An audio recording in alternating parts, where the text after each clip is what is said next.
Hello guys, good morning po. Guys, ako po nun ay talaga pong simula na mahilig maulit siya ng mga picture. Para po ba pag makikita mo, maaalala niyo ang iyong mga memory, yung mga nakalipas na masasayang panahon. Guys, ito po yung aking anak. Yan po si Rafael Cruz. Yan, lumaki po siyang masipag. Binata na po siya ngayon. Ito po yung aking Shano. Yan, binatigyo na.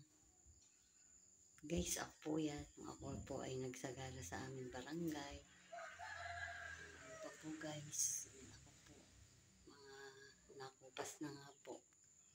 Ito po yung aking darling. Nung bata-bata pa ho yan. Guys, ayan pa po yung ibang mga picture. Ang dami po nila guys. Yan. Kaya po ako'y mahilig mangoleksyon. Para maalala mo yung mga memory. Yan. Yung aking pong Raymark. Binata na rin po yan. Ayan po sila oh.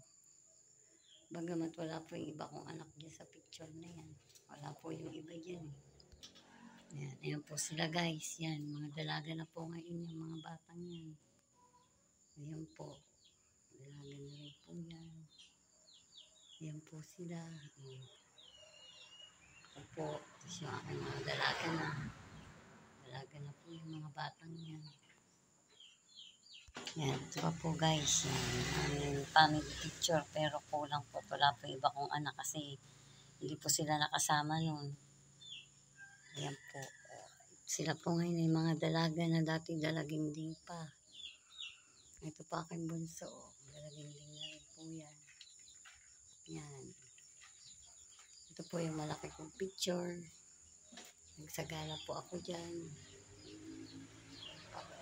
And guys, ang aking collection. Yan. Ito po aking mga collection ng picture. Kami po. Ako po yan. Ito po yung family bituin. Nag-extra yung pinsan ko na andyan po naka-extra. Kami mag-sister rakats tsaka hipag. Kami ni Amelie. Yan po. Tapos ako mga sister. O, kami po mag-jowa yan. Kami ng anak ko. Si Feliciano ngayon.